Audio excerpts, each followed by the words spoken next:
안녕하세요. 오늘은 구석기 시대에 대해 알아보겠습니다. 우리는 인류의 시대를 크게 석기 시대와 금속 시대로 나눕니다. 석기 시대는 구석기와 신석기로, 또 금속 시대는 청동기와 철기로 나누지요. 자, 그럼 오늘은 구석기 시대에 대해 알아보기로 합시다. 구석기와 신석기를 구분하는 기준은 정착 생활의 유무입니다. 우리 인류가 처음 등장한 후부터 정착하기 이전의 시대로 이때는 이동 생활을 하며 뗀석기를 이용해 살아갔습니다. 그럼 이 지구상에 직립하는 인간이 나타난 시기는 언제일까요? 오스트랄로피테쿠스보다 더 오래된 인류가 발견이 되었다고 하죠. 일명 아르디라고 하는데 약 440만 년 전에 살았던 인류라고 합니다. 에티오피아에서 발견이 되었다지요. 그렇다면 우리 인류는 약 500만 년 전부터 직립보행이 가능했었다는 얘기겠죠? 직립보행을 했다면 당연히 손도 사용 가능했겠고 그 손으로 막대나 돌 같은 도구를 사용했을 것입니다. 아무튼 우리 인류의 존재 시기를 500만 년으로 본다면 그중 이동 생활을 했던 499만 년은 구석기 시대인 것이네요. 구석기 때 인류가 사용했던 도구는 뗀석기랍니다. 한자로는 타제석기라고 하는데 돌에서 떼어낸 석기라는 뜻이지요. 처음에 우리 인류는 그냥 필요한 모양의 돌을 집어서 사용했을 것입니다.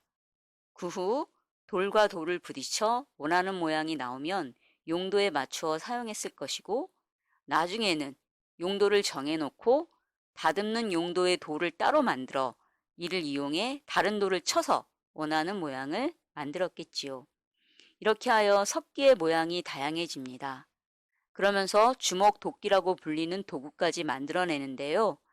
주먹도끼는 주먹 안에 쏙 들어오는 도끼라는 뜻으로 찢고, 밀고, 긁고 이렇게 다양한 용도로 사용되어 만능 도구라고 하지요.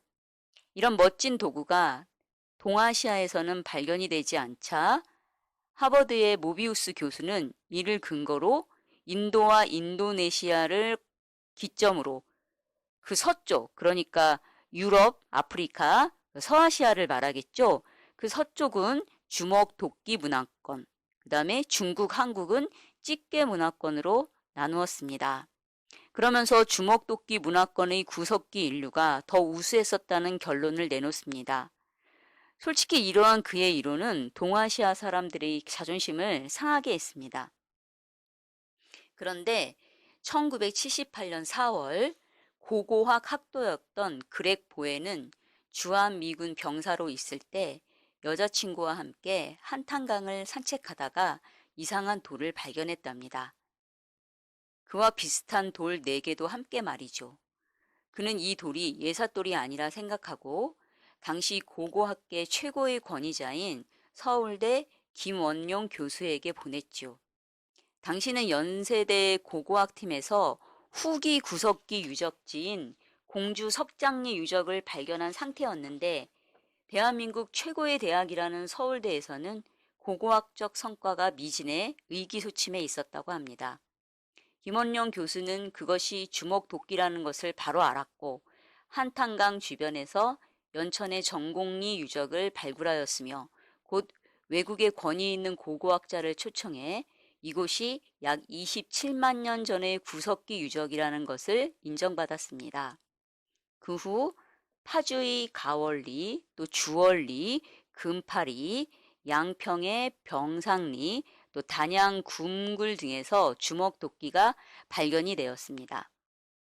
단양 굼굴은 약 70만 년 전의 구석기 유적지로 1980년 충주댐 건설을 위한 조사 과정에서 확인이 되었습니다.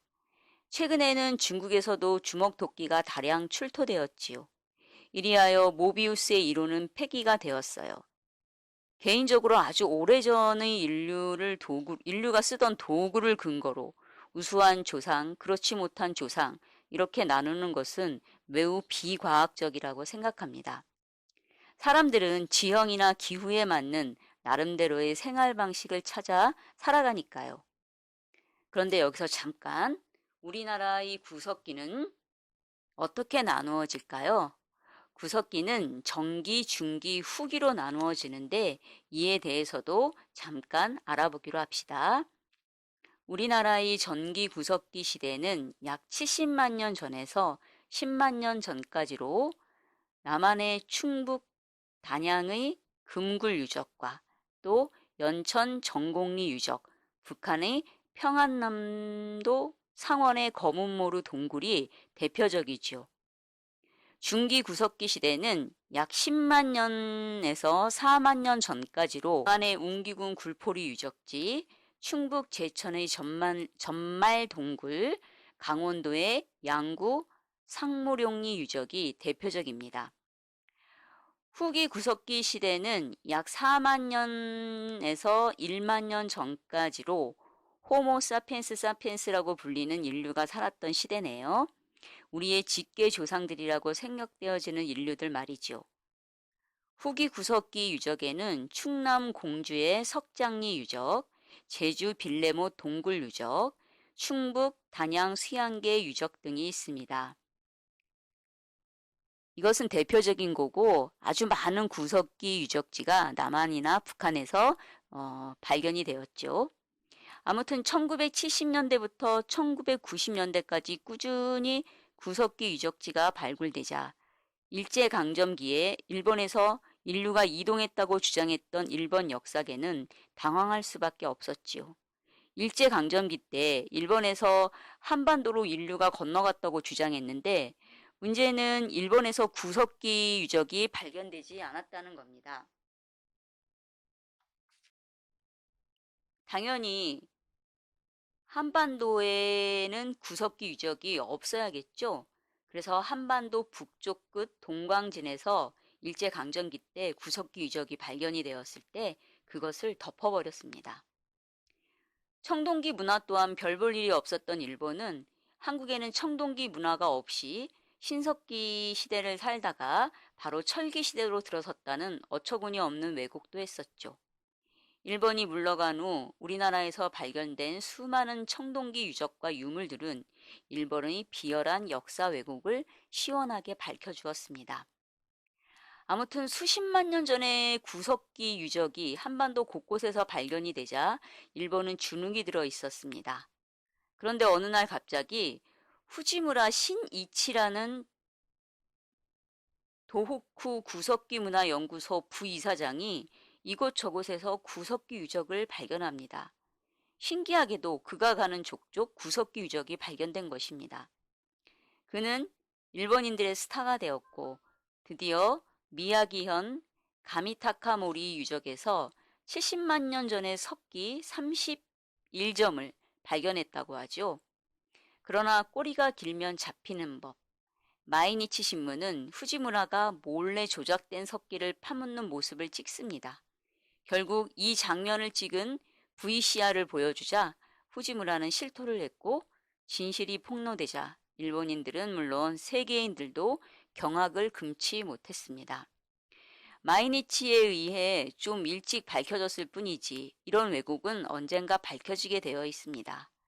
아무튼 일본은 우리나라 구석기 시대가 70만 년까지 거슬러 올라가자 갖지 않아도 될 열등감에 시달리다 이런 말도 안 되는 짓거리를 하게 된 것이라고 볼 수 있지요. 구석기 시대의 사람들은 이동 생활을 하면서 불을 사용하는 방법을 알게 되었고 불로 인해 생활이 향상되었습니다. 음식도 익혀 먹고 전보다 훨씬 따뜻하게 겨울을 보낼 수 있게 되었고 또 맹수들의 접근도 막을 수 있었지요. 여름에는 막집을 짓고 살다가 겨울에는 동굴을 찾아 그곳에서 겨우살이를 합니다. 여행을 하는 듯한 이동이 아니라 먹고 살기 위한 이동이었기에 구석기 사람들의 생활은 참 고단했을 거라 여겨집니다. 그리고 구석기 시대를 모계사회라고 하죠. 구석기 때는 지금과 같은 일부일처제가 아니라 군혼이었다고 하죠. 무리군자에다 결혼할 혼자를 써서 군혼 결혼이라고 하는데 군혼이란 원시 사회에서 한 무리의 남자와 한 무리의 여자가 자유롭게 결혼 생활을 하는 것입니다. 이 때문에 자식을 낳을 경우 아버지가 누구인지 몰랐죠. 하지만 자기를 낳은 어머니는 분명했기에 자식들은 자연스럽게 어머니를 중심으로 모였고 또 자연스럽게 모계 사회가 되었을 거라 보고 있습니다. 어, 구석기에 관한 내용은 여기까지입니다. 다음에는 신석기에 대해서 살펴보겠습니다. 감사합니다.